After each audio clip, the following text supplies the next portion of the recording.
Boa noite a todos e a todas.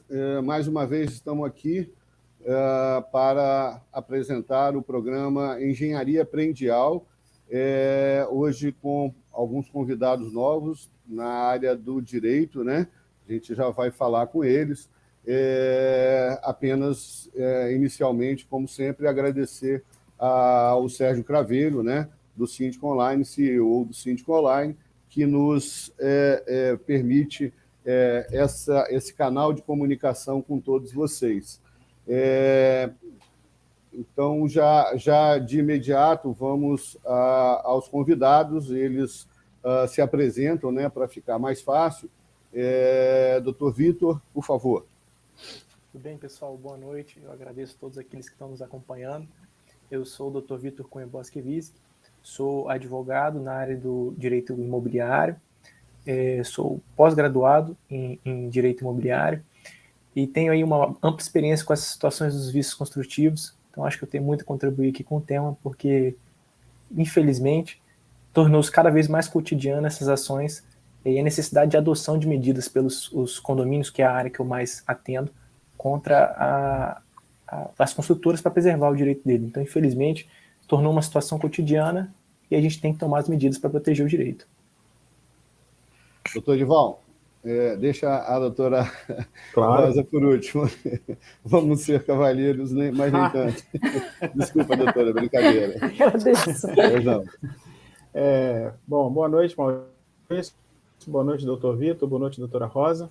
Eu sou o Edival Fonseca Júnior, sou advogado, formado em pós-graduado em Direito Civil e Processo Civil, pós-graduado em Direito Imobiliário, atuo na área do Direito Condominial, aqui em Vitória, e sou membro do Embradim, e também estou aí nessa labuta constante da nossa advocacia condominial, atuando nesses vícios construtivos que são mais comuns do que a gente pensa, e enfrentando essas dificuldades dos prazos, que na engenharia são críticos também, e no judiciário sempre impede uma efetiva e pronta, um efetivo e pronto atendimento dessas necessidades dos nossos condomínios, né? Obrigado, doutora Rosa. Por favor. Bom, eu sou advogada e contadora também, pós-graduada em processo civil, processo de trabalho e processo penal.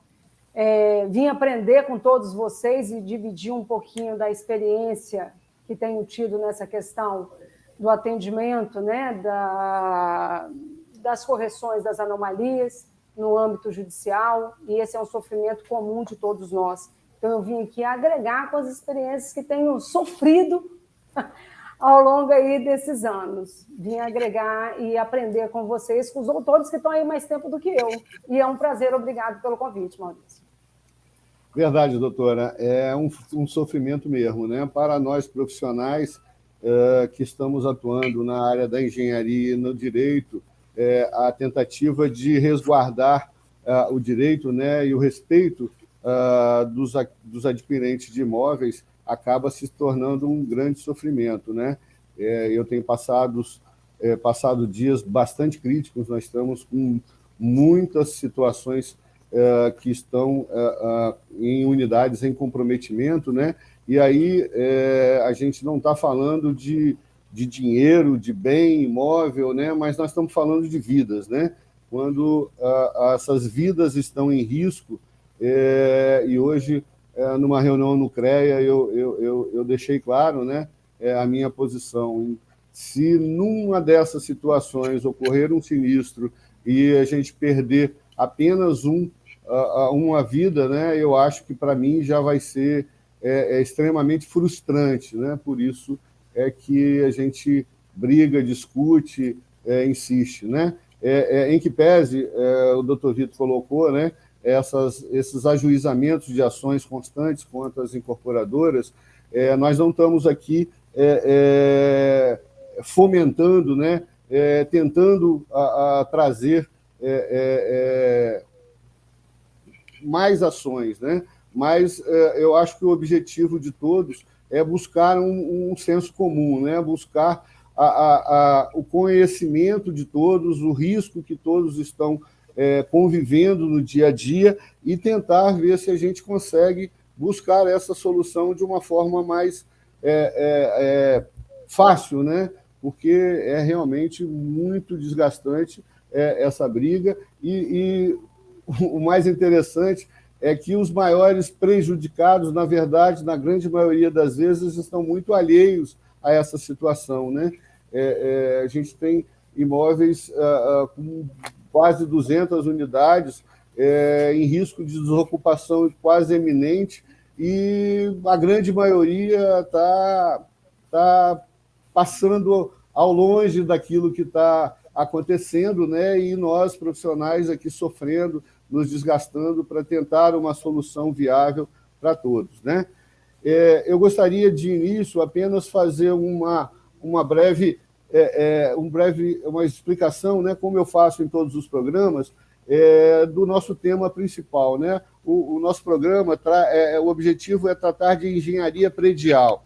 Na engenharia predial, a gente fala de laudos de inspeção predial, né, que é o objeto fundamental para você conseguir conhecer a edificação que você reside, que você tem o seu imóvel, né? E fala de manutenção predial também, né? Porque a manutenção predial é fundamental para que você tenha uma maior vida útil da sua unidade, né? E vida útil significa também dinheiro no bolso do proprietário, porque quando você perde vida útil, você perde valor de mercado da unidade, e, por consequência, né, o seu investimento acaba sendo comprometido, né? Como a gente repete sempre aqui, algumas palavrinhas são fundamentais para aquelas pessoas que são leigas e não conhecem o dia a dia, né? A primeira delas é a anomalia. A anomalia é toda aquela patologia que decorre de um erro construtivo, né? Então, quando a gente classifica uma patologia de erro construtivo, obviamente, a responsabilidade de correção ela já está pré-definida, né? E falha são todas aquelas patologias que decorrem de uma falta de manutenção ou uma manutenção executada de forma incorreta, né? Manutenção pressupõe-se que que a edificação está pronta, né? E você habita nela. Então, toda edificação, a partir do habite-se, ela precisa de manutenção, né? E aí é importante, senhores síndicos que estão nos ouvindo, lembrar sempre, na hora da AGO, da definição de busca de valores para o orçamento, o seu orçamento, sempre deixar previsto um valor para a manutenção predial. A manutenção predial é fundamental, né? Principalmente agora que a legislação municipal prevê, né, a obrigatoriedade do laudo de inspeção predial, e dentro do laudo de inspeção predial, essa legislação também prevê a correção dessas patologias. Portanto, sem dinheiro, não há correção de patologias e, por consequência, vocês não vão conseguir estar cumprindo a legislação vigente, né? Importante também os síndicos ficarem atentos, né? Que a gente vai tratar aqui mais objetivamente, das correções das anomalias, né? Nenhuma anomalia pode ser corrigida sem que haja uma autorização expressa da Assembleia. Por quê?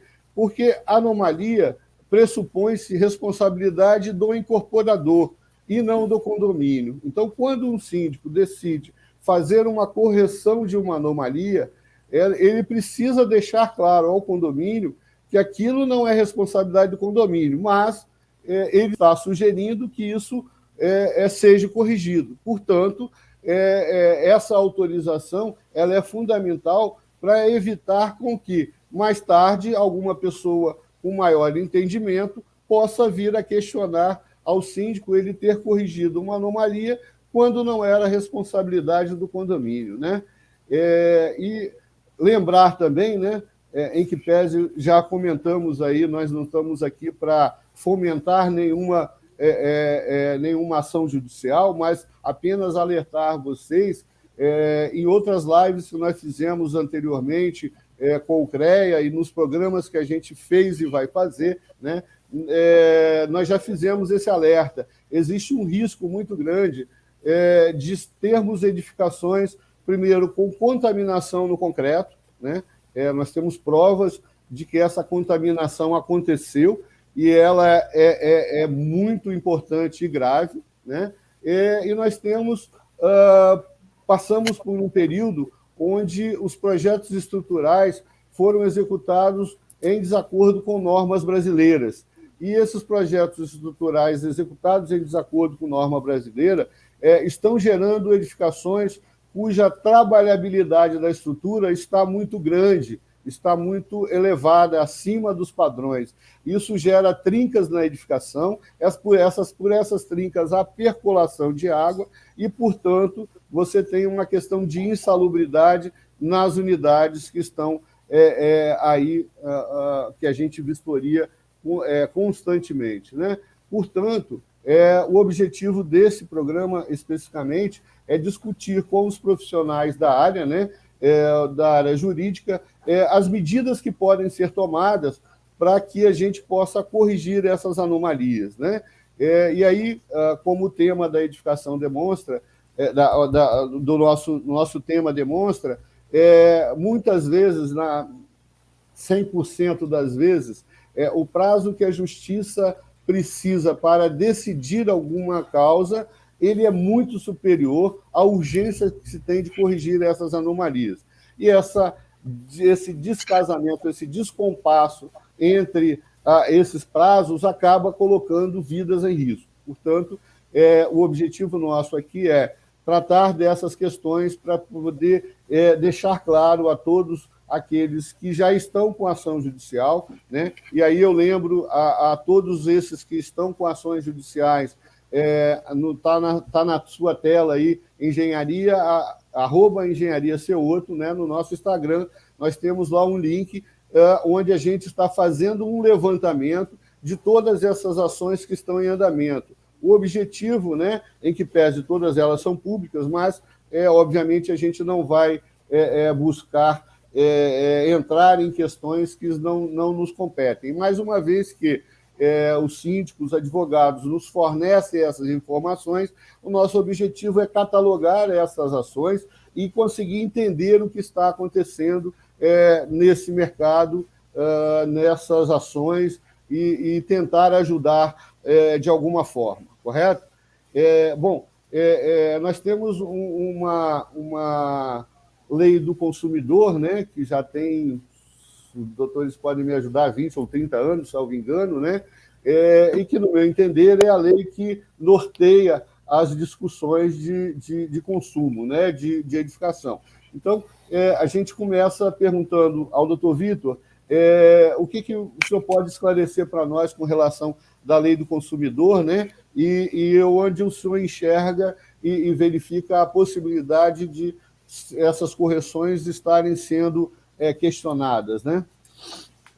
Bem, Maurício, eu acho que essa questão do Código de Defesa do Consumidor é fundamental, porque essa diferenciação de qual norma seguir é a base do trabalho tanto do próprio engenheiro como do jurídico. Eu vejo ainda no conhecimento coletivo muito forte os prazos do Código Civil. Há um apego muito grande nos prazos do Código Civil. Mas se a gente for observar na prática, a maior parte das ações que envolvem o condomínio vão se tratar de questões consumeristas, porque a jurisprudência já entende que o condomínio, principalmente o condomínio residencial aqui nesse caso, que eu acho que acredito que seja a maior parte do público do Síndico Online, e não há dúvidas que ele representa uma coletividade de consumidores, e por isso se enquadraria dentro do conceito de consumidor para estar pleiteando, em nome dessa coletividade, os direitos em face do incorporador e consultor por eventuais patologias que foram encontradas. E aí, o que isso reflete de mais importante? Os prazos do Código de Defesa do Consumidor são bem diferentes daqueles que a gente tem no Código Civil. A gente tem aquele apego à ideia do prazo de garantia de 5 anos, acho que a gente pode até, no decorrer da nossa conversa, discutir sobre isso. Sim. Mas o Código de Defesa do Consumidor ele traz outros prazos, até menores, para realizar determinados pedidos, né, para a gente tomar certas medidas, principalmente aquela discussão sobre os vícios e aqueles que são de natureza aparente, ou mesmo aqueles ocultos depois que eles surgiram, qual que é o prazo que o síndico ou aquele que tiver na defesa do direito do condomínio vai ter para para se proteger, tomar uma medida contra o construtor para que seja sanado esse vício no prazo razoável, mas há também uma discussão a respeito das medidas judiciais que ele pode tomar para fins de indenização, né? Nós temos aqui um entendimento, inclusive, do STJ, que ele vem, nos últimos anos, sendo trabalhado para entender que aquela demanda específica dos vícios construtivos, eles precisam de um tratamento especial, e aí sim busca uma referência no Código Civil para que proteja esse direito num prazo mais alongado. Mas a base essa relação hoje é uma relação de consumo? Sim, é uma relação de consumo. Então, vamos trabalhar com os prazos que nós temos hoje. São prazos muitas vezes curtos, então precisa de uma atuação efetiva do condomínio para que a gente não perca certas medidas. Ótimo. Só traduzindo aqui, né, para o português, né, os vícios ocultos ou aparentes, né, até para compatibilizar com as argumentações de norma que o doutor Vitor menciona, são exatamente as anomalias que a gente está mencionando, né? Isto é, erros construtivos, né? Eles serem ocultos ou aparentes, na legislação faz alguma diferença, né? Mas, no meu entender, né, técnico de engenharia, continuam sendo erros construtivos, né? E aí a gente comumente vê as empresas que tratam as incorporadoras, quando vêm discutir, né, os nossos laudos, né, apresentando contralaudos, há argumentações de que a manutenção, isto é, as falhas, geraram um erro construtivo. É óbvio para qualquer criança, né, eu acho que até minha filha de 3 anos sabe, que não se tem condição de um erro construtivo ter sido causado por uma falha, uma falta de manutenção, uma vez que a manutenção ela é posterior ao erro construtivo, né? Então, se existem erros construtivos, é porque durante a execução da obra houve falha de engenharia, houve um não atendimento às normas. Portanto, esses erros construtivos devem ser corrigidos. E aí é o que eu repito constantemente, e a gente vai bater nessa tecla o resto da vida. O primeiro laudo de inspeção predial, ele precisa ser feito na data da entrega do imóvel. Por quê? Porque é exatamente naquela data que todos os erros construtivos vão ser erros construtivos, onde você ainda não iniciou o período de manutenção, portanto, não há possibilidade dessa argumentação de que o erro construtivo foi gerado por uma falta de manutenção, correto? Mas aí, doutor Edival, no seu entender, a questão da lei do consumidor, ela ajuda, atrapalha, seria o Código Civil o melhor caminho? Qual é o seu entendimento? Bom, como bem salientou o Vitor aí, a questão são as diferenciações de prazos. Na lei civil, nós temos prazos mais estendidos e na lei de defesa do consumidor, prazos mais curtos, tanto para a tomada de decisões como para que a gente possa realmente ter uma resposta mais efetiva disso. Mas eu vejo o grande problema não são só os prazos que nós, aqui, operadores do direito do lado de cá, temos que cumprir. Esses são certos, esses vencem, e se vencerem, nós temos um prejuízo enorme para o nosso cliente e o prejuízo para nós também. O grande problema desses prazos que eu vejo é justamente quando você me convidou para participar, Maurício, foi aquela questão. Os prazos para tratar anomalias e os prazos que o judiciário leva para te decidir e te dar a efetivação do seu direito.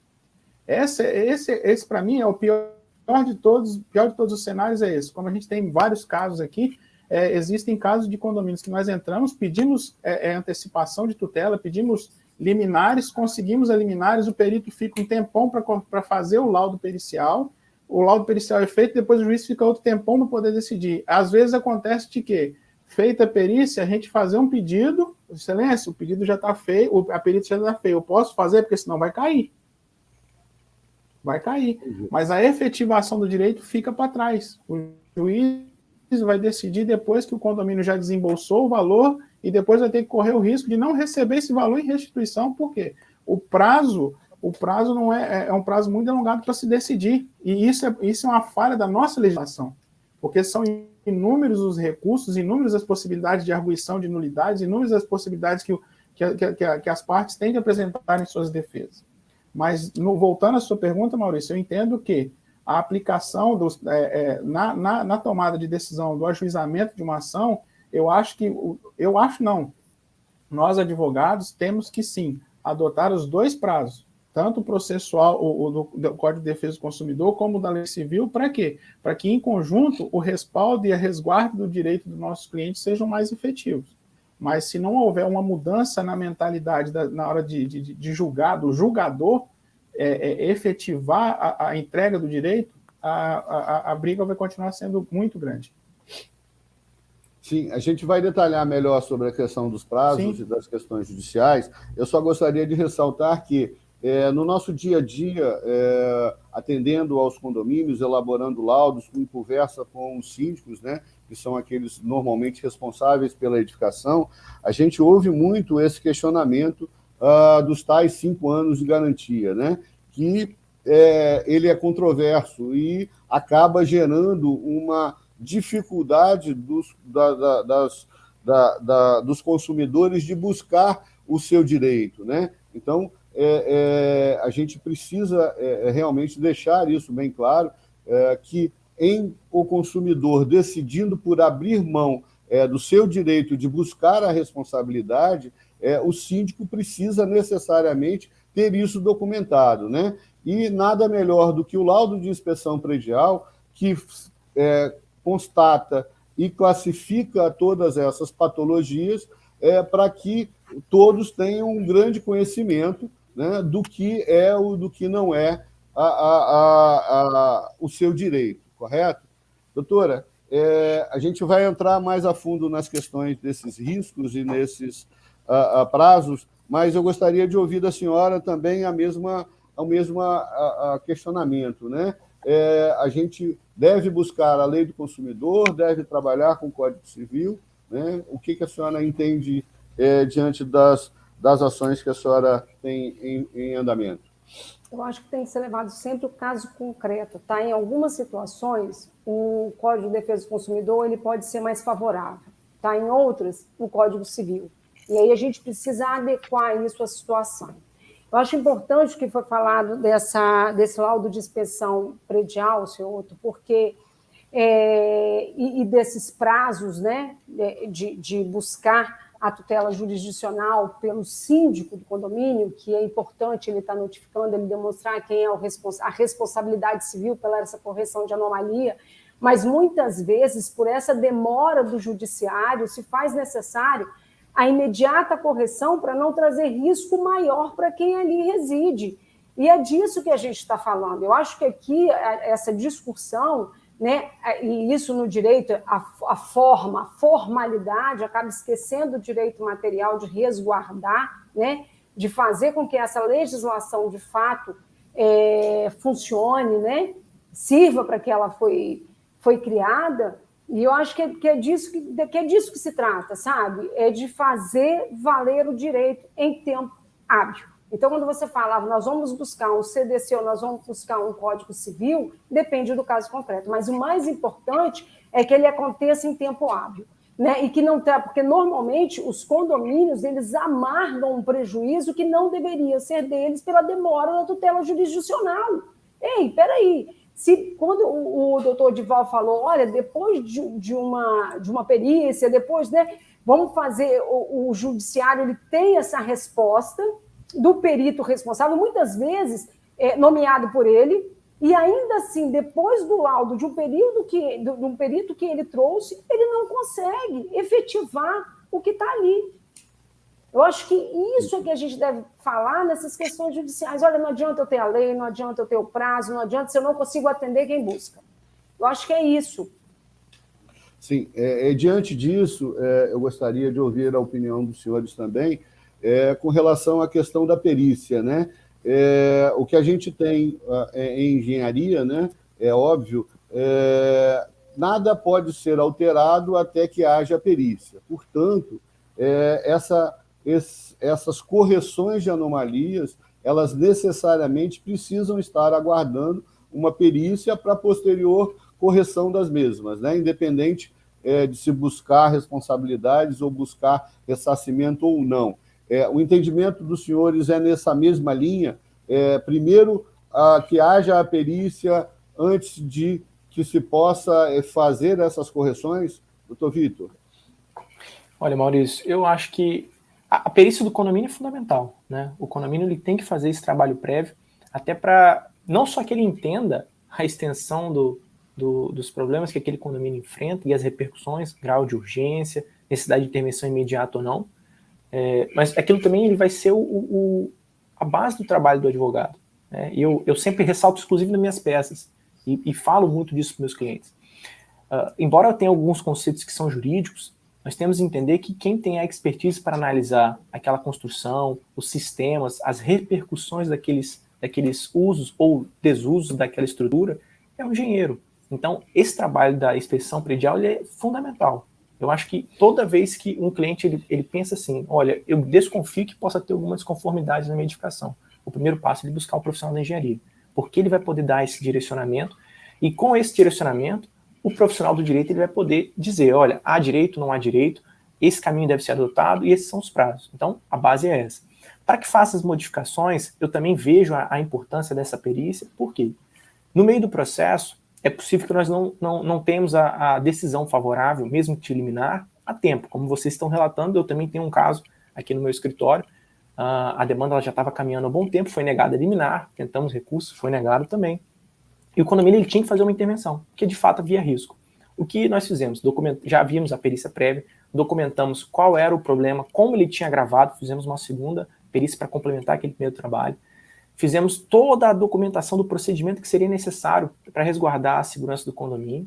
Informei ao juiz e pedi que ele se manifestasse permitindo tal modificação. Não houve a decisão em tempo hábil, fizemos então a modificação e agora estamos aguardando que seja convertido esse pedido de obrigação de fazer em reparar, porque o que eu não podia deixar era que o condômino ele ficasse desguarnecido. E em que ponto a perícia é importante? Ora, se tivermos que repetir essa prova no curso do processo, numa perícia judicial, eu tenho ali toda a documentação que permite que o perito faça a análise dos procedimentos, daquilo que existia e do que existe hoje.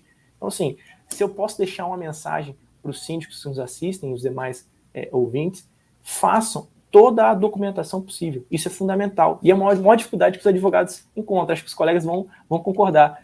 As manutenções são feitas? Ih, doutor, tem que ver. Ele não registra, ele não tem um histórico. Embora ele possa realizar, dificulta muito o nosso trabalho. Então, é fundamental que, se for necessária a modificação, que ela seja bem documentada para que o próprio perito judicial, se ele tiver que trabalhar, ele possa fazer esse trabalho de reconstrução do histórico e garantir esse direito. Mas aí fica sempre essa dúvida, né?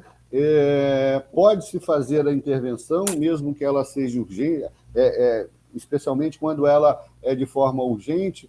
O perito, quando vier, obviamente, ele não vai, feita a intervenção, ele não vai conseguir comprovar tecnicamente como houve o que foi feito e o que realmente deveria ter sido feito, né? Ele não vai conseguir constatar isso, e aí não fica o risco da perícia não comprovar que aquela correção corrigiu um erro construtivo e aí o condomínio perder a causa, quem está pleiteando essa ação perder a causa? Sim, a partir do momento que ela faz a modificação, ela se expõe ao risco, é claro, porque a prova pericial que vai ser realizada, ela não vai poder ter talvez aquele mesmo grau de investigação que teria se não tivesse havido uma modificação. Mas se for uma questão que envolve segurança, eu não tenho dúvida, Maurício. Infelizmente, se o processo não consegue me atender, eu instruo meu cliente que ele faça a modificação. Esse caso era um risco estrutural grave, e como a decisão não via, fizemos vários pedidos de urgência, despachei com o juiz, mas ele não se sentia seguro para decidir. Ele entendia que deveria ser realizada a perícia. E posso te falar, já tem mais de 6 meses que eu realizei essa modificação e ainda não foi agendada a perícia. Então, dentro de uma situação dessa, eu prefiro que o meu cliente resguarde. Né, que a gente vive, né? É um dilema, né? Doutor Dival, no seu entender, essa correção deve ser feita independente da perícia, ou a gente deve aguardar a perícia para que haja as intervenções, né? E gostaria também de ressaltar um detalhe importante. Na grande maioria das vezes, se não em 100% dos casos, o custo dessa, principalmente quando a gente envolve estrutura, o custo dessa correção é muito alto, né? O condomínio não está em condições de assumi-la.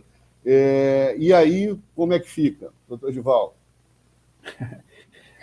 Como disse, essa questão de realizar ou não a intervenção, independentemente de perícia, tem que se levar em consideração o caso que você está vivenciando ali no momento. Se é uma questão estrutural que pode colocar toda a coletividade em risco e existe a demora na prestação jurisdicional, tem que se fazer como o Vitor orientou aí, é o que eu acho que todos nós aqui fazemos, orienta o cliente. Vamos fazer? Vamos. Mas contrate uma empresa idônea, contrate uma assessoria de engenharia idônea, para que essa assessoria de engenharia instrua a forma como vai ser feita essa correção de imediato e documente isso. Por quê? Vem o perito lá depois e fala, você está brigando aqui por causa disso, mas você já fez. Eu falo assim, eu fiz porque eu tinha risco da minha estrutura corromper, eu matar gente, morrer gente aqui, a responsabilidade ia vir nas minhas costas, o síndico vai falar, era eu que ia ter que responder, mas está feito e foi feito dessa forma. Você pode, aí o perito vai levar em consideração o que foi feito, mas ele não vai ter a prova efetiva de como estava a situação antes. Mas se envolve um risco para toda uma coletividade, eu, independentemente de eu ter a perícia ou não, eu oriento a fazer. Eu faço, eu peço, se o condomínio tem condições de fazer, faça. Que é esse caso que eu citei o exemplo, é um condomínio que estava com a estrutura da laje da garagem toda comprometida por causa de um serviço de impermeabilização mal feito que comprometeu toda a estrutura da garagem. E se não houvesse intervenção de imediato com as chuvas, já estava agravando a situação, já estava afetando a estrutura. Então, nós pedimos, mas já tinha sido feita a perícia. A vantagem é essa, que a perícia já tinha sido realizada, só que estava tendo uma demora de decidir o que ia ser feito, porque a outra parte estava questionando que o perito falou que era cimento e a parte estava falando que era argamassa. Eles estavam questionando isso. Então, eu falei assim, excelência, não tem como a gente ficar esperando essa discussão para saber se é cimento ou argamassa. Autoriza o meu cliente a fazer porque a perícia já está feita. Não tem mais nada que prejudicar. E foi deferido. Mas, infelizmente, a demora na prestação jurisdicional é muito grande. Nós temos um caso aqui, que eu acho que você até conhece, Maurício, nós temos um caso aqui que o perito já foi nomeado, já arbitrou os honorários, mas não vai lá fazer, os honorários estão depositados e ele não vai fazer a perícia. Infelizmente tem isso também. Também tem isso, né? Nós temos vários casos desses. Não bastasse os prazos não serem cumpridos, os prazos não serem respeitados, e essa demora na prestação jurisdicional, a gente consegue eliminar, consegue a perícia, consegue fazer tudo, o perito já está nomeado, o perito já recebeu, mas ele não vai lá fazer a perícia. Sem dúvida. Doutora Rosa, eu não sei se a senhora se sente à vontade para falar, mas eu acho que a gente já pode começar a tratar de assuntos, né? Como já houve comentários sobre aqueles casos específicos, né? Nós temos um caso emblemático, né? Onde, infelizmente, né, não existe nem a possibilidade da intervenção do condomínio, né? Uma vez que foram acrescidos a uma edificação depois dela concluída e com a BITS mais 2 pavimentos, né? Então, o risco, conforme laudo já apresentado em juízo, é eminente, né? O sistema de prevenção e combate a incêndio e pânico ele está todo comprometido, a estrutura não há provas de que a carga que foi acrescida ela resiste àquilo, né? Nós estamos observando trincas, fissuras, fora os demais erros construtivos, e, infelizmente, a gente não consegue avançar por problemas outros, né? Eu gostaria que a senhora, se sentir à vontade, obviamente, fizesse um comentário, não há necessidade de se dar nome aos bois, né? Não se deve dar nomes, né, Maurício? Mas só falar, olha... Isso é muito crítico, né? Não, e nesse caso, depois de tudo que você falou, ainda tem o vazamento de gás da tubulação, né? De algumas unidades e também na parte comum. E isso eu estou falando assim já há 3 anos e nada anda. E isso porque também já tem um processo na Fazenda Pública Municipal com pedido de demolição, que todas as anomalias e as falhas, né? É absurdo, isso tudo já está comprovado. E a gente, às vezes, pergunta, o que a gente tem que perguntar é o seguinte, poxa, se tem anomalia, se ela está comprovada, se existe um processo na Fazenda Pública Municipal, ou seja, o poder público já reconheceu municipal, e a gente está discutindo no poder público estadual, no judiciário, questões que já estão comprovadas. Qual é a dúvida? A pergunta que se faz é o seguinte, qual é a dúvida? E aí entra aquele negócio, não, mas tem o contraditório e ampla defesa. Outro dia eu estava analisando sobre esse contraditório e ampla defesa, eu não sei nem se é o momento adequado para falar, mas já que a gente está falando da demora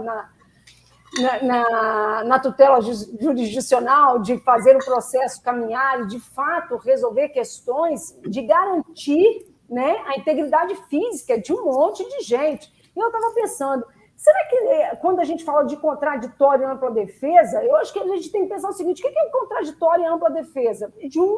De uma perícia que já foi constatado, de as anomalias que já existem, todo mundo já sabe, e aí você fala, mas o contraditório, olha só, o contraditório não é para você tentar inventar, maquiar, mentir, é usado de forma errada. Contraditório é só o seguinte, olha só, não existe, não, já está comprovado. E ainda assim vai ficar anos e anos discutindo, entrando com recurso, entrando mais uma vez, é a forma. A gente discute aqui no Brasil a formalidade, esquece o direito material. A gente está discutindo isso.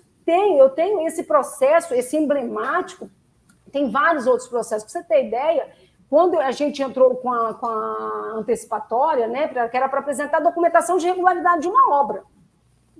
Documentação de uma regularidade de uma obra. Pedimos, e o juiz, na primeira decisão, e não vou dizer nomes, diz o seguinte, olha, perícia. E demais, tá? A gente está falando de questões de engenharia civil. Nomeou um perito que é engenheiro mecânico. Não. Aí você para pensar e fala, pô, estão de brincadeira comigo. Não pode ser, mas é isso que acontece. E aí vem um monte de imbróglio, um monte de coisas que atrasam o processo, como se assim, olha, eu não quero mexer nisso. Dane-se. E aí outra pergunta que a gente tem que fazer, Maurício, se você que é da área, eu fico perguntando, quando entrega esse empreendimento, né? Esse seria o momento da inspeção predial, na entrega, antes de receber. A norma preconiza isso. A norma preconiza. Esse é o papel que o síndico ou os moradores, quando vão receber esse condomínio, que vai, né, primeira ata, vai constituir esse condomínio, obrigatório. Né? E outra coisa, quem é que fiscaliza no período de construção? Porque isso tudo contribui para todos os atrasos que a gente tem, porque só existem porque não teve a fiscalização do poder público. Gente, habite-se. Esse caso concreto, eu tenho habite-se provisório. Como é que é isso, habite-se provisório? Talvez o doutor Vitor consiga me explicar, ou o doutor Edivaldo. A questão do habite-se provisório, ele é destinado àquelas edificações onde você consegue separar completamente parte delas. Por exemplo, você tem um prédio que ele é comercial e residencial, você tem lojas e tem as edificações. Então, a legislação municipal ela prevê que, concluídas as lojas, né, e desde que não se coloque em risco quem utiliza as lojas, né, o poder público pode conceder um habite-se provisório para essas lojas funcionarem e dando continuidade ao residencial, né? Mas, normalmente, o que a gente vê é um desvirtuamento dessa situação, né? Infelizmente. Maurício, esqueceram de ensinar isso para os bombeiros, para o corpo de bombeiros. Você podia dar uma aula, chamar eles para participarem. Infelizmente, nesse caso que a gente estava comentando, é exatamente isso, né? O corpo de bombeiros, primeiro, ele aprovou um projeto modificativo quando a incorporadora assina em nome do condomínio, né? Obviamente, a incorporadora, e eu acho que esse é um ponto fundamental no outro caso emblemático que a gente tem, onde há um risco iminente da desocupação, né? Que a própria Defesa Civil ainda não se posicionou, também a incorporadora está lá fazendo o que quer, como se aquilo fosse obra dela, e não dá a menor satisfação. A prefeitura notificou o condomínio, provavelmente nos próximos dias vai autuar o condomínio, mas quem está trabalhando é a incorporadora, que não toma conhecimento e não dá satisfação, em que pese exista decisão em segundo grau, né, em segunda instância, né, do Tribunal de Justiça, que determina que ela corrija as patologias, mas antes de corrigir, apresente ao condomínio para que ele valide as correções que ela vai fazer. Então, é realmente um balaio de gato, né? Uma situação de extrema dificuldade de entender isso tudo, correto? Maurício, posso aproveitar o gancho da fala da doutora Rosa, só para fazer uma complementação? Ela estava falando sobre a importância dessa inspeção predial na fase inicial de entrega e a importância do síndico se conscientizar disso. E hoje até eu vejo que eles têm um acesso maior à informação, eles têm uma compreensão que de fato é importante fazer essa inspeção predial. Mas eles encontram duas dificuldades. A primeira é a questão de aprovação dos outros condôminos. Os condôminos acabaram de se mudar, estão mais preocupados em fazer o enxoval, as cotas iniciais que eles vão ter que assumir para equipar o condomínio, e esquecem dessa importância de proteger o patrimônio deles, né? O Alencar está citando aqui no comentário que é necessário reforçar essa cultura, mas para além do síndico, o condômino ele tem que entender qual a importância dele saber a segurança de onde ele está morando. E o segundo problema que eu vejo é que nessa fase ainda há uma lua de mel com a construtora, a não ser que for um caso muito grosseiro, a construtora ela vai estar trabalhando para atender a algumas pontuações que o síndico está fazendo via chamado técnico. Só que qual é o problema? O síndico ele não é especialista na área. Normalmente o síndico é leigo. Então a preocupação dele é estética, é aquilo que ele consegue visualizar de imediato. Às vezes não cumpriu a indicação do memorial descritivo, está faltando 3 palmeiras aqui, ele está preocupado com a palmeira, está preocupado com a porta que não fecha direito, mas ele não teve o conhecimento técnico para perceber que a situação é muito mais grave. Estão faltando ali equipamentos de segurança, a gente vê alguns condomínios que tem o sistema de proteção do para-raio que é inadequado, a instalação está insuficiente para proteger aquele condomínio. Problemas de impermeabilização é carro-chefe, quase praticamente todo condomínio que a gente verifica hoje, ele tem algum tipo de problema com a impermeabilização inadequada, falta de projeto. Então, existem problemas muito mais graves, que não são visíveis ao olho do leigo. As manifestações patológicas elas vão surgir com o tempo, elas já estão ali existentes, mas elas demoram a manifestar aquelas consequências, e enquanto isso, só vejo a situação agravando. Então, é lógico que o síndico ele tem que ter essa cultura, mas os próprios condôminos ele tem que se preocupar. Onde eu estou morando é seguro? Será que isso vai me dar problema? Porque eu vejo uma resistência. É fundamental, entendimento é fundamental. E veja, há tempos atrás, né, sem falar em datas, mas há anos atrás, o que se comumente tinha, né, aquele síndico que era nomeado, às vezes porque era amigo do dono da construtora, né, no sentido de tentar contornar algumas situações, né, e hoje, graças a Deus, né, e ao nosso amigo aqui que se manifestou agora há pouco, né, sócio do Dr. Dival, o Anderson, e ao próprio Sérgio Craveiro, né, que divulga isso e orienta e busca o profissionalismo do síndico, né, isso é fundamental. Esse tempo onde o síndico era aquela pessoa leiga que não conhecia nada, que não tinha conhecimento, ele já foi há muito tempo, né? E pior, isso é grave porque existem comprometimentos, existem responsabilidades, o síndico responde no seu CPF por isso, né? Então, cada vez mais, eu costumo brincar no dia a dia com os síndicos que a gente está trabalhando, né, que síndico é uma profissão de alto risco, não pode ser tratada de forma leiga, de forma irresponsável, né? Isso precisa acontecer. E aí o condômino, eu concordo com você, mas é fundamental também que o síndico ele faça esse trabalho, né? Porque ele bem orientado, ele bem informado, ele vai buscar, né? Na grande maioria das vezes mora no prédio ou estar no prédio todo dia, né? E esse trabalho de formiguinha que a gente faz aqui, inclusive, né? Porque lá, desde antes da aprovação da legislação, eu trabalhei na minuta da lei que aprovou a inspeção predial obrigatória, mas leis nesse país você tem muitas, né? E aí o fundamental, depois de algum tempo insistindo nessa questão de legislação, eu me dei conta de que o correto mesmo era buscar essa orientação ao síndico e a todos aqueles que atuam, né? Só respondendo à doutora Rosa, a questão da fiscalização, isso é fundamental que todos entendam, né? o que existe de fiscalização do poder público numa edificação. Em primeiro lugar, os projetos precisam ser aprovados, né?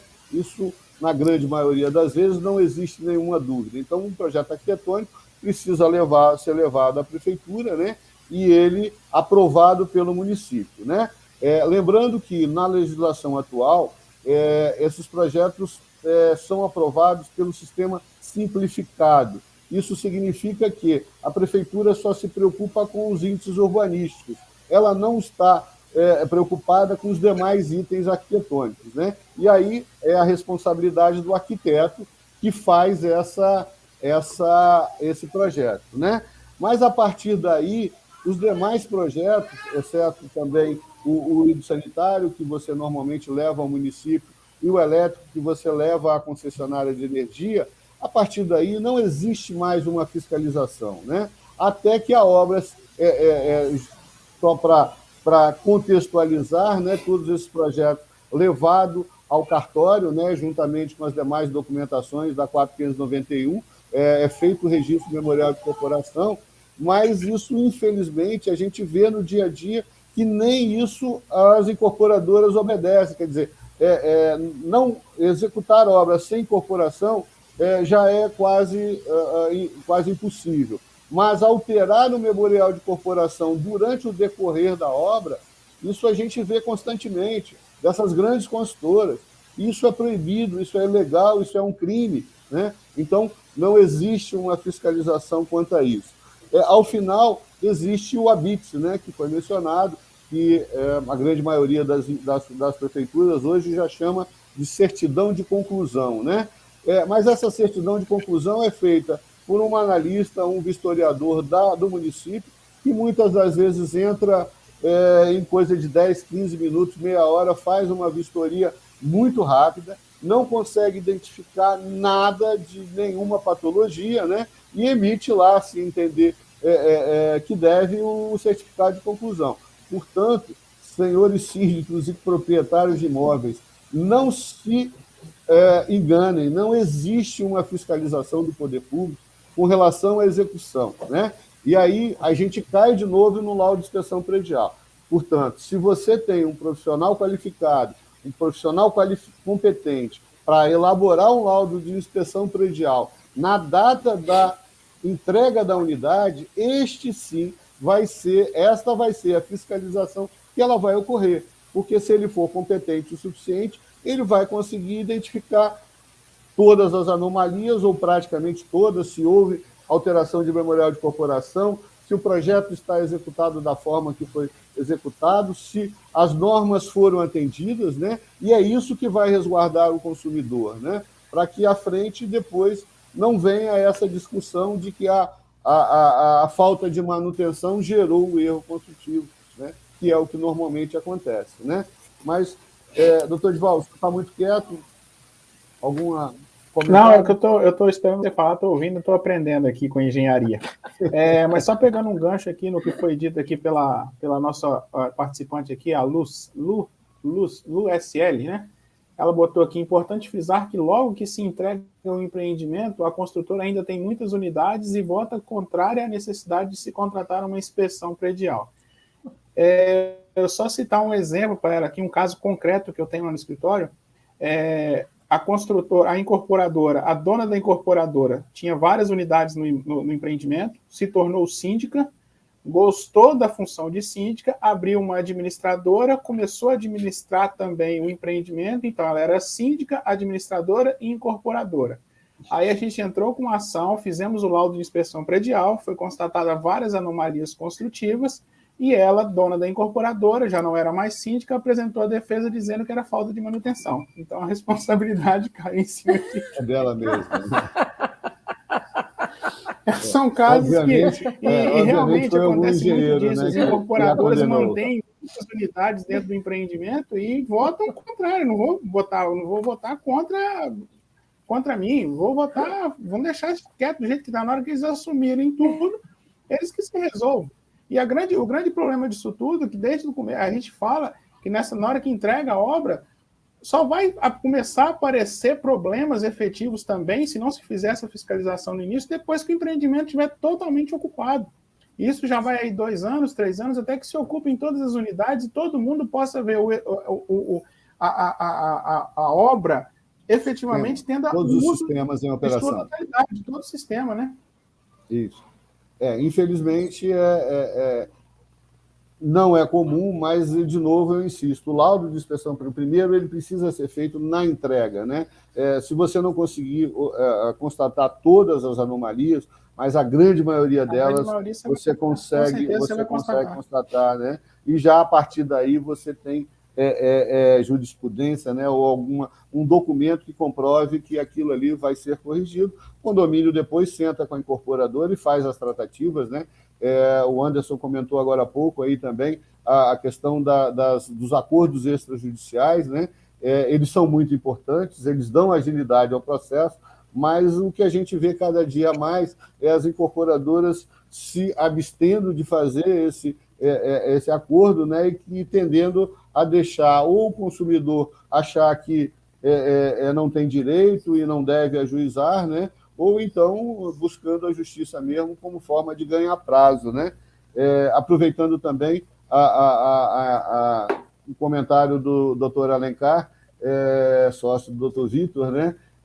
Ele parceiro nosso e aí também diretor da área imobiliária da OAB, não é isso, Vitor? Ele é presidente da Comissão de Direito Imobiliário e vice das práticas irregulares na advocacia.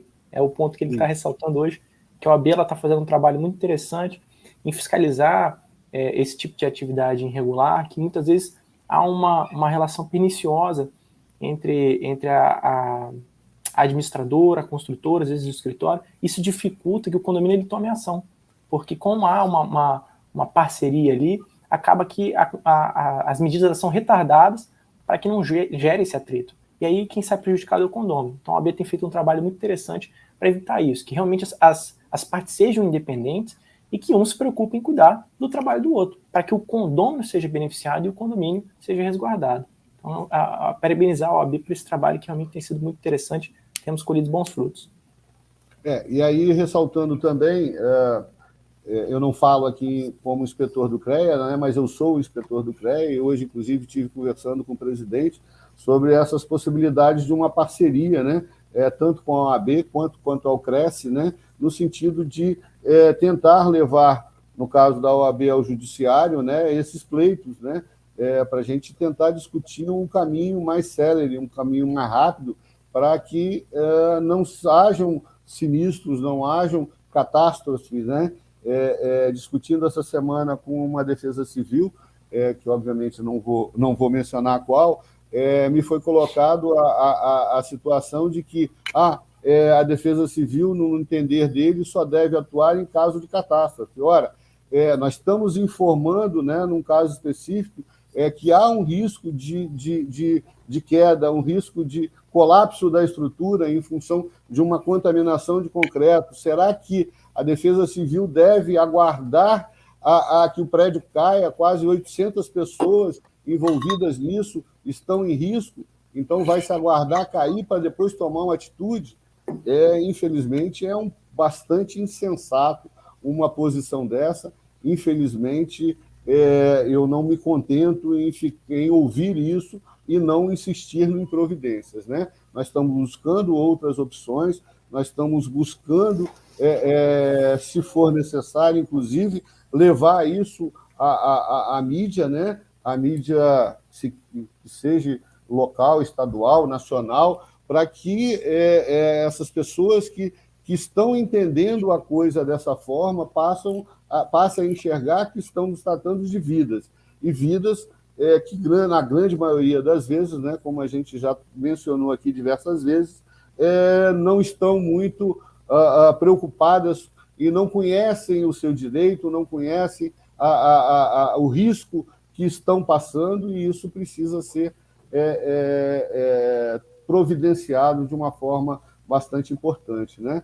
Por isso, doutor Vitor, eu ressalto essa necessidade, né? A gente já começou a conversar lá com o doutor Alencar, no sentido de tentar viabilizar, né, essa parceria, sensibilizar o judiciário para que a gente possa efetivamente tentar mudar, né? Porque ficar só reclamando também não adianta muito. Não é isso, doutor? Sim, com certeza.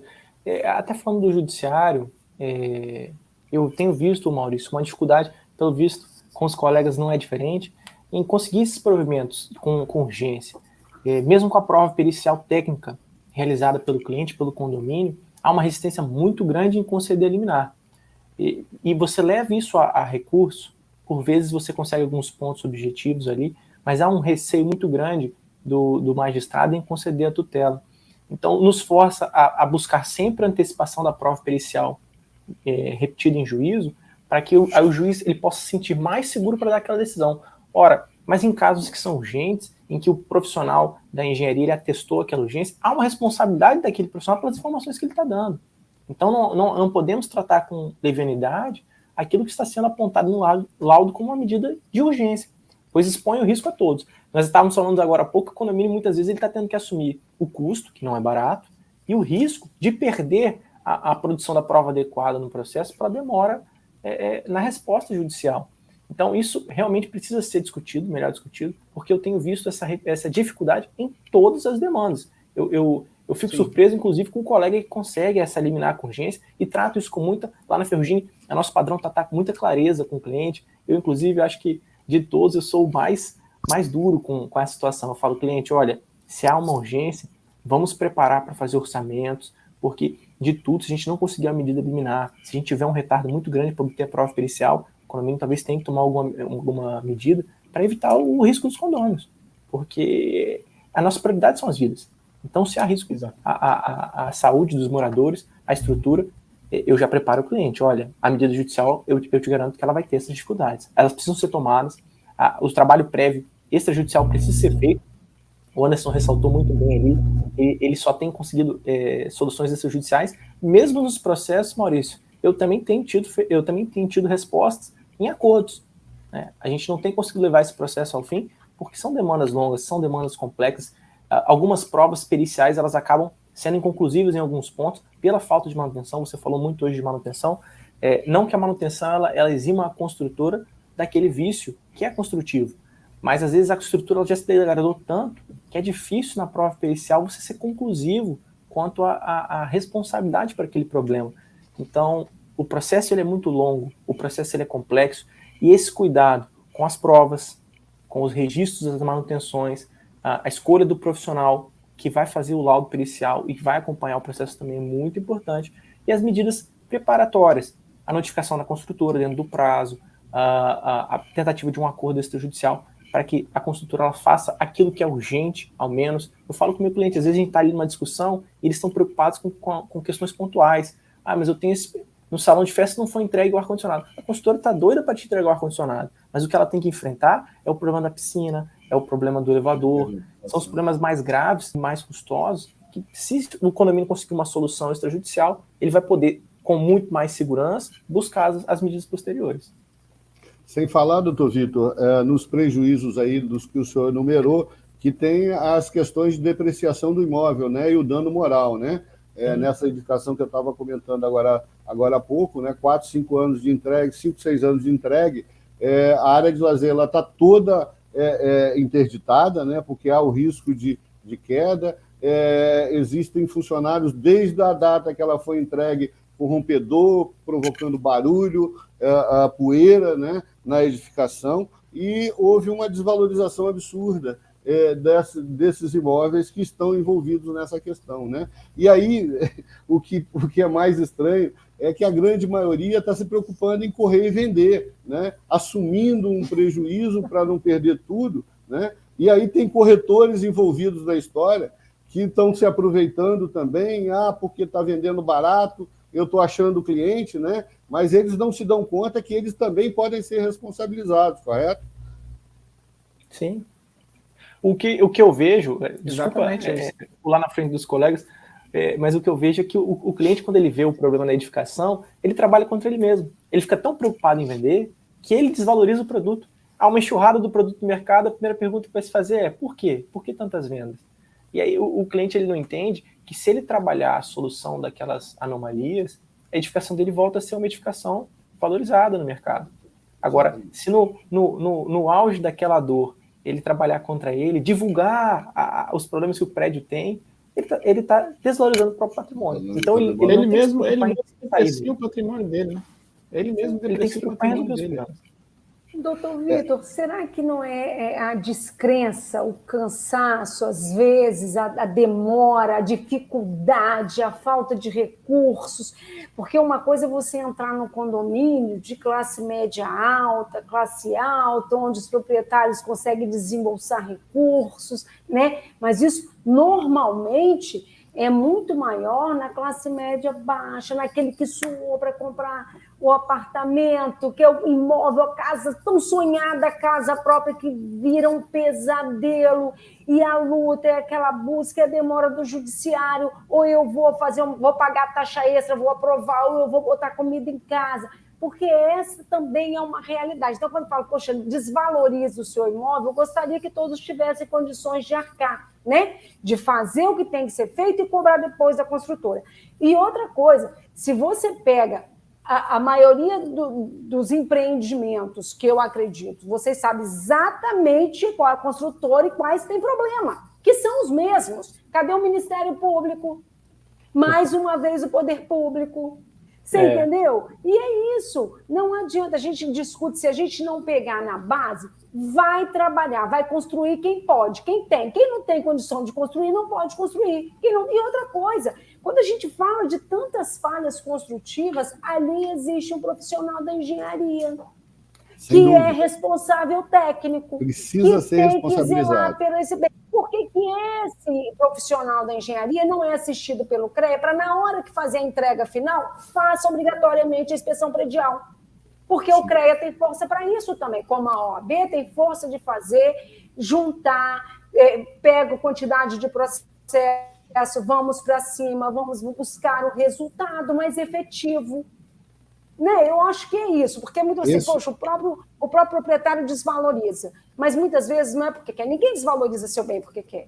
Faz uma análise de risco, de necessidade. Eu acho que é por aí. Bom, é minha opinião, tá? Eu acredito que seja assim. Esse é o nosso objetivo no CREA, né? A gente sabe que existe corporativismo, né? Mas é fundamental que o CREA puna exemplarmente os maus profissionais e demonstre à sociedade que está fazendo essa punição, porque se não houver a punição e se a sociedade não tiver ciência de que essa punição ela está acontecendo, essa impunidade ela vai continuar sem sombra de dúvida, né? Doutor Edival, para trazer o senhor para dentro, a gente observa no dia a dia, na experiência do passado, né, que as coisas nesse país acontecem após as catástrofes, né? A lei que tornou obrigatório o laudo de inspeção predial, na sua primeira versão, ela foi aprovada em 2016, poucos dias após a queda do Grand Park, né? Isso porque os vereadores, que em sua totalidade eram contra, né? Inclusive, eu fui à Câmara para brigar pela aprovação da lei, fomos taxados de caça-níqueis, né?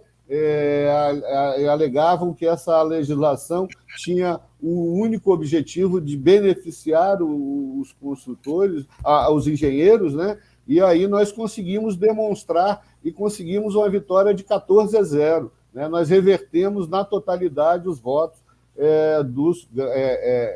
fazendo jus aqui ao presidente do CAU à época, o Tito, né? E ao presidente do CREA, também o Helder Carnieri.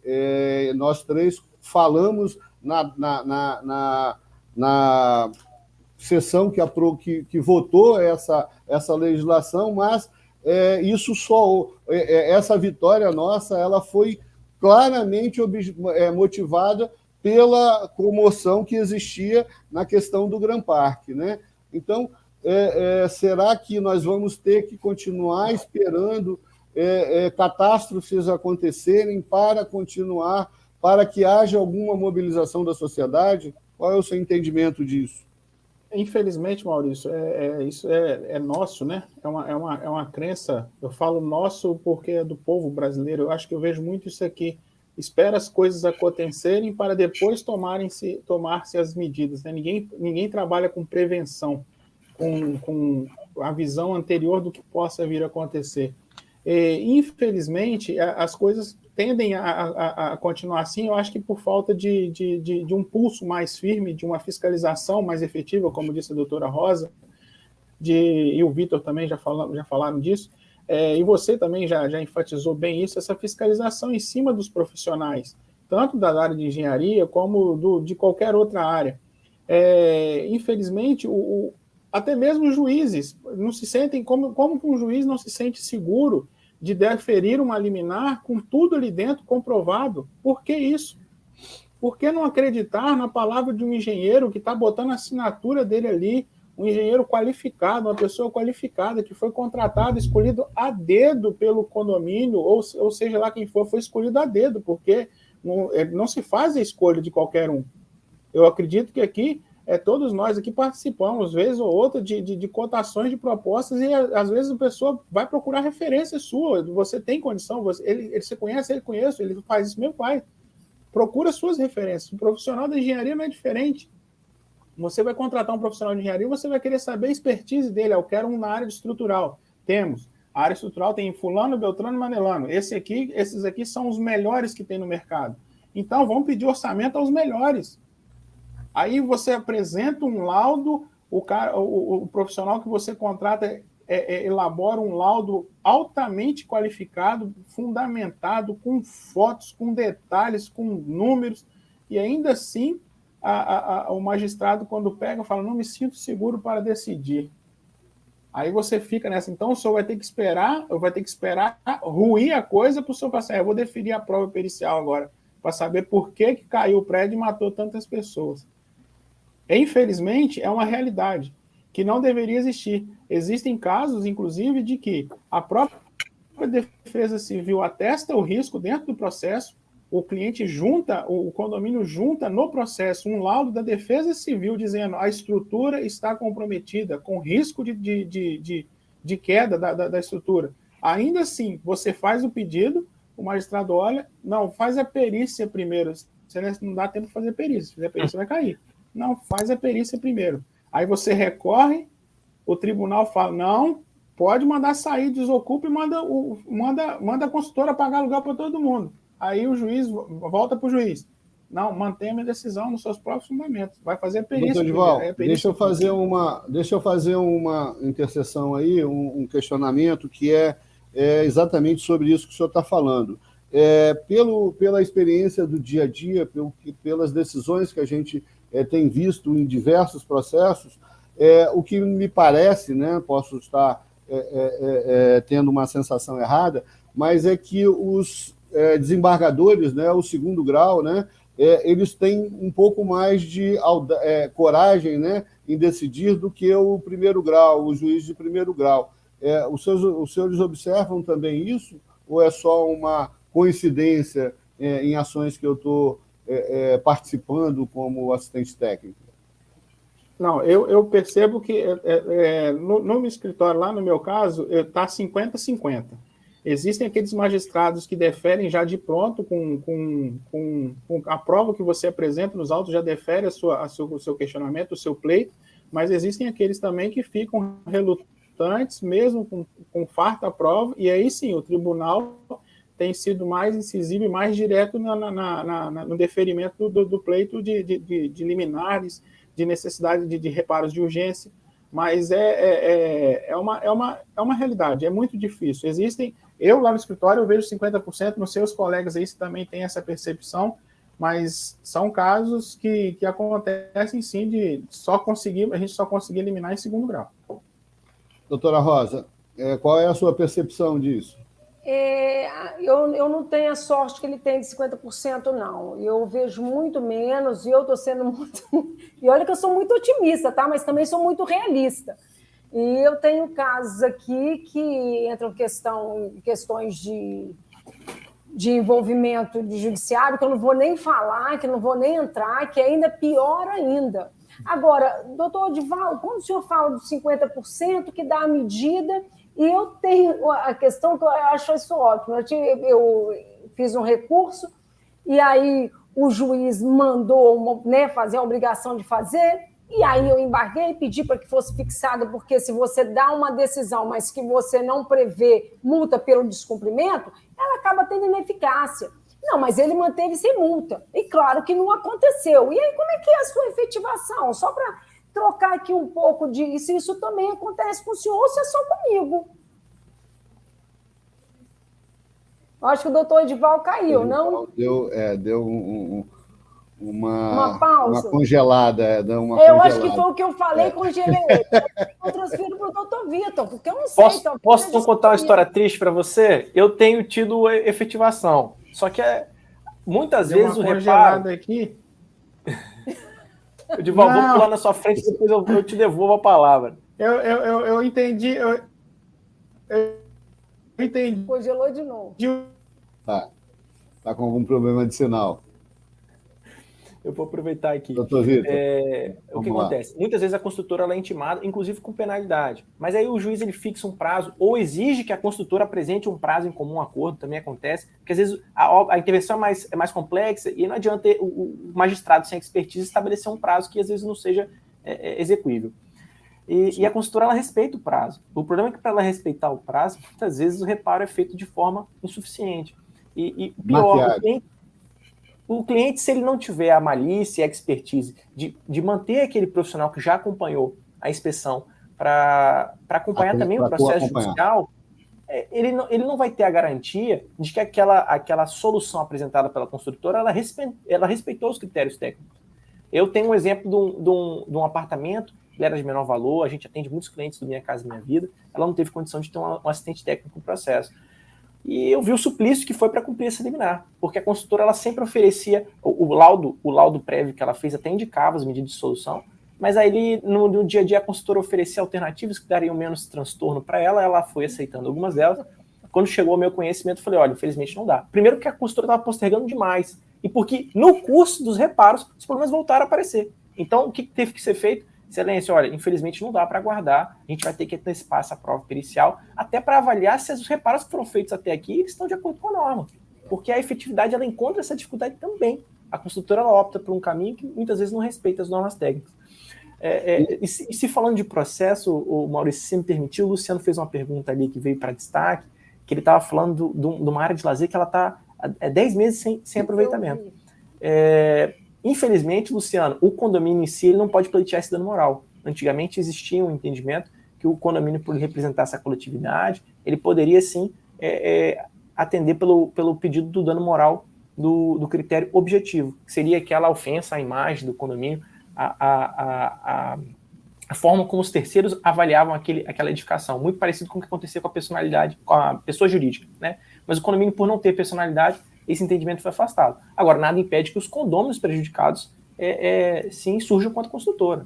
Na verdade, a gente não está aqui para incentivar processo, lógico, mas depois de 10 meses sem utilizar a área comum e convivendo com os transtornos da obra, eu não tenho dúvida de que é possível você discutir uma situação de um dano moral. Ele está tendo a limitação do uso e ele está tendo todo o desconforto de morar com a obra durante 10 meses. Não é fácil. A gente sabe que não são obras tão simples, essas que envolvem reparos e trazem transtorno para os moradores.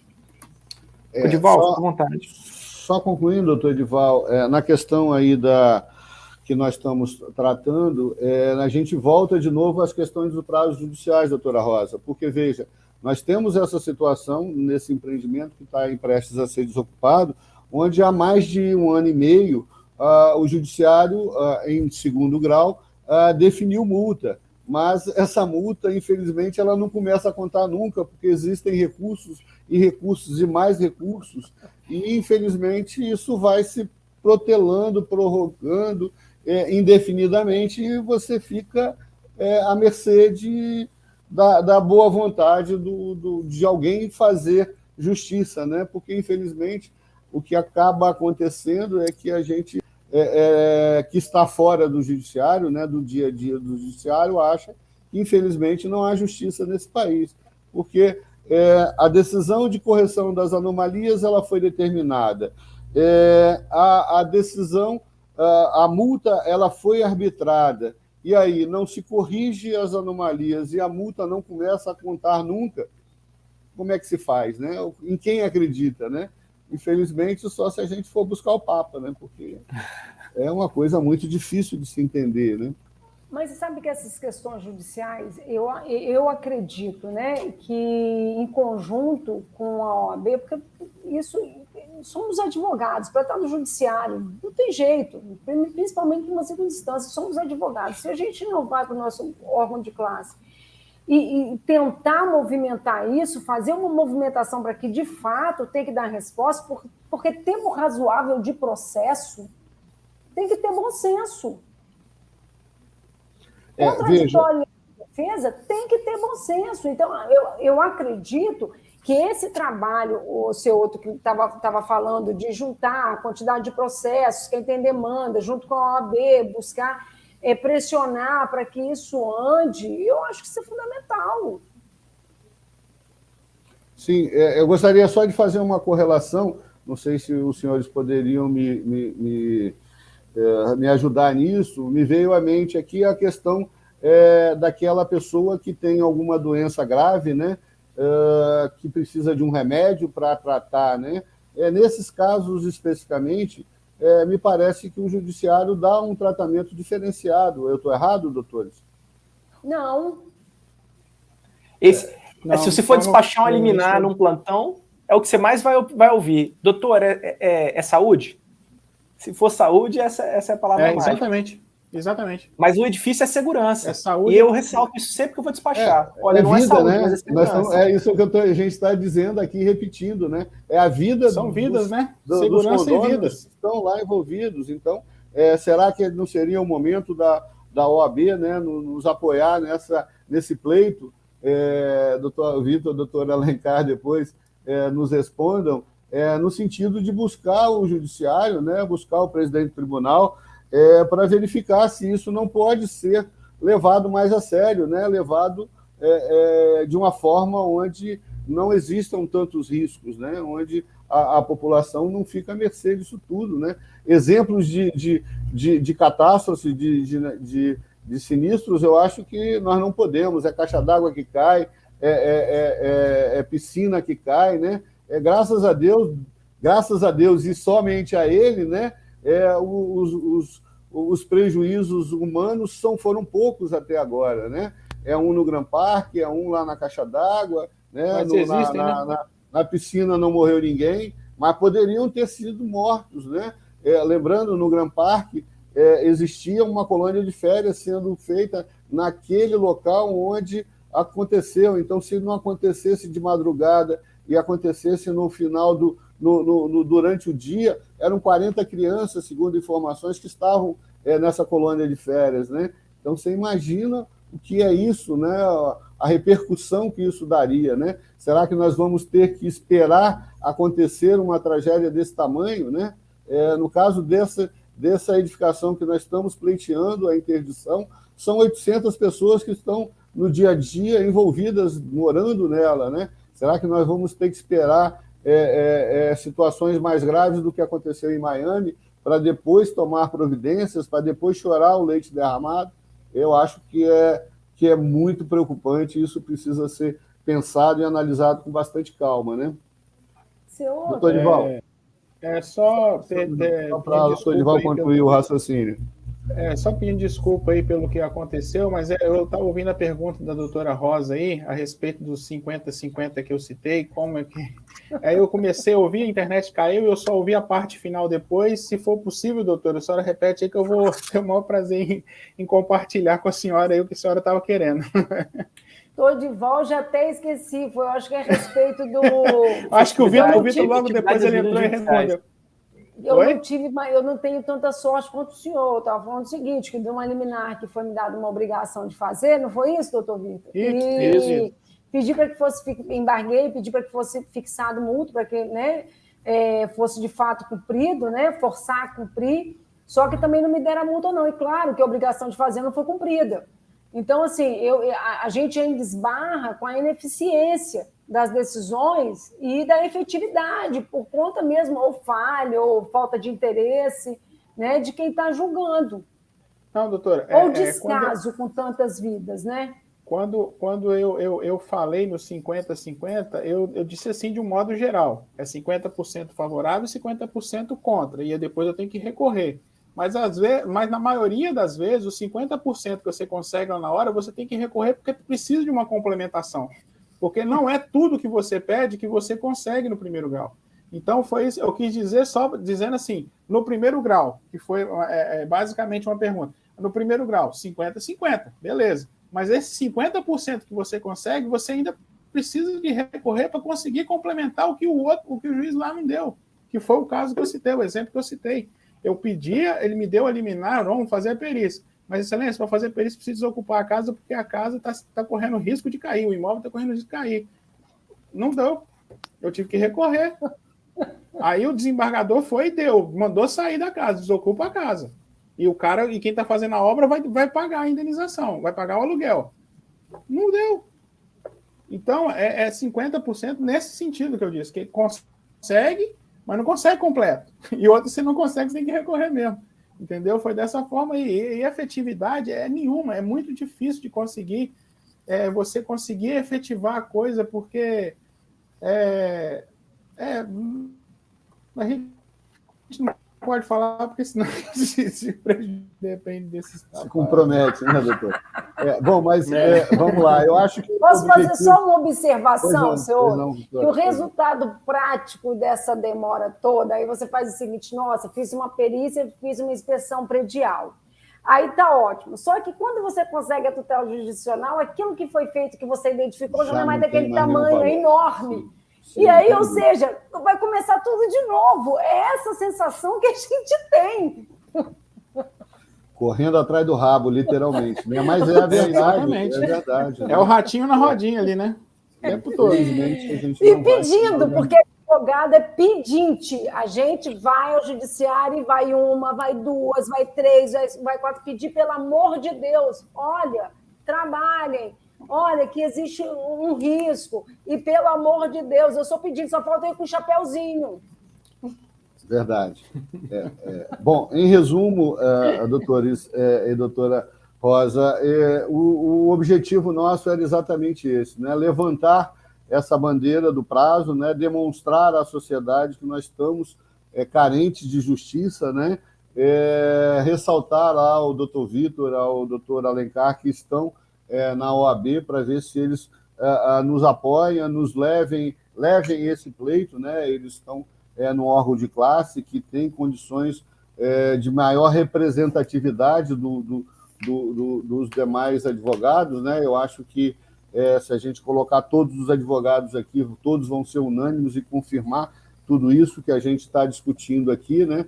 Portanto, eu acho que é fundamental que isso evolua, né? O objetivo desse programa é esse, trazer essas discussões para que a gente possa melhorar a qualidade de vida, tanto no que tange a questão da qualidade da edificação, né? Atendimento às normas, quanto também a segurança, que é o que a gente discutiu aqui hoje, correto?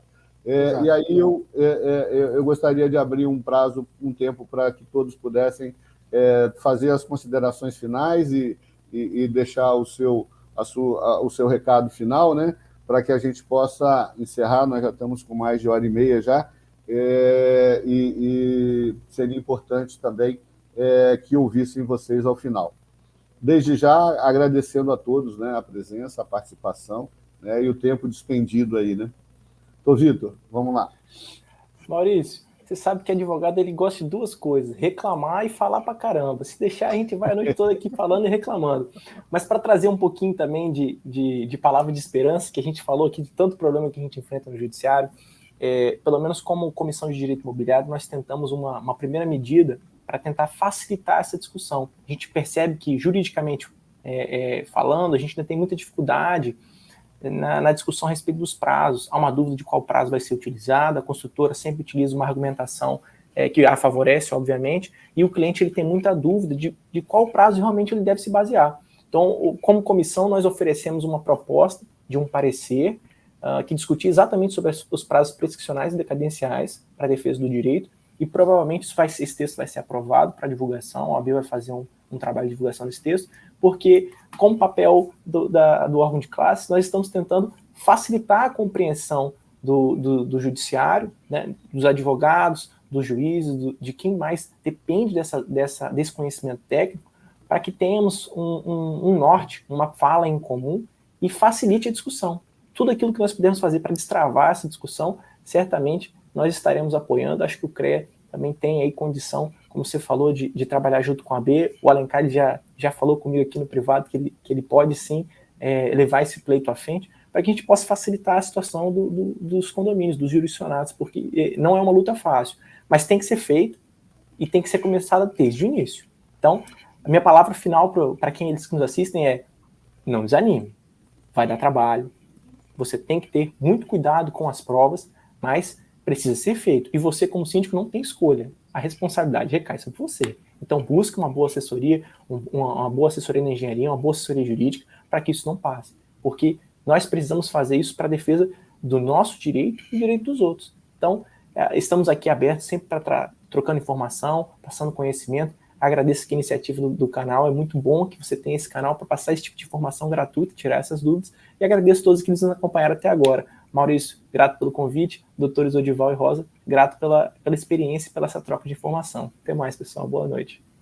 Doutor Vitor, só fica então uma última sugestão, né, no sentido de que vocês tentem, via OAB, equiparar essas urgências da construção civil, né, ao que se trata, ao tratamento que é dado àqueles que têm uma necessidade de medicação, de remédios, né? Eu acho que a gente está tratando, que é o mesmo caso, né? Não querendo dizer que esse ou aquele é melhor ou pior, né? Mas eu acho que é o mesmo caso, tratando de vidas, e eu acho que essas vidas merecem um pouco de respeito, né? Doutor Dival.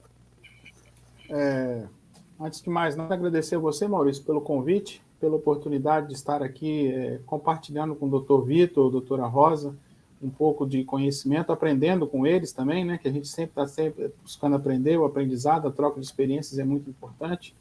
É sempre um prazer poder estar participando de eventos, de momentos como esse, onde a gente pode compartilhar a nossa vivência, o nosso conhecimento, e buscar também aprender com os colegas que vêm aqui debater, e principalmente com você, né, Maurício, que a gente aprende engenharia bastante com você aí no dia a dia. Nós temos vários processos aqui no escritório que o Maurício é o autor do laudo de inspeção predial, é assistente técnico Então, o Maurício tem uma vivência muito grande nisso aí, não é à toa que está despontando aí. E, doutor Vitor, um prazer enorme estar aqui do seu lado, aqui ladeando esse debate com o senhor e com a doutora Rosa. O Vitor é o secretário da Comissão de Direito Imobiliário. Inclusive, eu vi aqui o Alencar já mandou o Maurício encaminhar o pleito para você, que é o secretário, você que vai ter que encaminhar. Já passou a responsabilidade para mim, mas eu vou encampar. É isso aí, um prazer conhecer a doutora Rosa e falar que nós estamos aí na luta, juntos, e buscando que o judiciário veja a dificuldade que é a gente pleitear o direito de segurança de vidas, né? Segurar vidas, né? A saúde tem o seu lugar, mas a segurança também tem, e às vezes até mesmo quem consegue eliminar na saúde fica depois penando para conseguir do Estado o direito de ter aquele remédio que foi determinado, infelizmente tem isso aí também. Mas enfim, muito obrigado pela tua oportunidade, estamos aí à disposição de todos que nos acompanham, que acompanham o canal, para a gente poder ajudar vocês no que for necessário. Doutora Rosa. Bom, eu primeiro vou parabenizar o seu projeto, né, de dar informação de forma gratuita, deixar aberto aí. Eu acho que é um projeto muito enriquecedor. E agradecer você ao convite, né, de participar desse bate-papo, desse conhecimento, né, trocado aqui com o doutor Vitor, o doutor Odival. Eu só tenho a agradecer a todo mundo e desejar uma boa noite. E convidando, pode contar comigo. Eu agradeço a todos vocês. Uma boa noite. Mais uma vez agradeço. Doutora Rosa, a senhora, por essa pauta, a senhora é a corresponsável. A senhora sabe que de onde ela surgiu, né? Pena que eu não pude falar mais. Mas depois eu vou com o doutor Vitor. Não pode levar a ela o crédito, né? Mas ela deve estar nos ouvindo e ela deve estar porque né? E eu acho que o que a gente pode fazer por ela, né? Pelo sofrimento dela, né? Porque é angustiante, né? E de vários outros síndicos, né? Que a gente vê no dia a dia aí, nessa luta, nessa batalha, infelizmente, tentar ajudá-los, né, da forma que for possível. E aí essa minha luta diária de tentar divulgar isso, de tentar levar à sociedade essa necessidade, esse apoio, né? O meu objetivo em estar como inspetor do CREA hoje, que deixando claro para todos, é uma atividade sem nenhuma remuneração, né? Mas eu, no nosso grupo de engenharia, eu repito sempre lá para os meus colegas, nós tivemos a honra, né, e o prazer de ganhar um curso de engenharia de uma universidade federal, né, que à época era única, mas foi de graça, né? Então, toda a atividade profissional que nós exercemos, o fizemos graças a esse curso de engenharia que nós ganhamos, né? Então, eu me sinto hoje na obrigação de retornar à sociedade um pouco desse aprendizado, um pouco dessa experiência que eu tive, né? E acho que, inclusive, isso deveria ser obrigatório, né? Todos que formaram universidades federais devia ter a obrigação de levar que não seja um pagamento, mas um pagamento em prestação de serviços, né, à sociedade, à nossa sociedade que é tão carente. Portanto, esse é o nosso objetivo, essa é a nossa luta diária. Eu, mais uma vez, agradecer a participação de todos, né?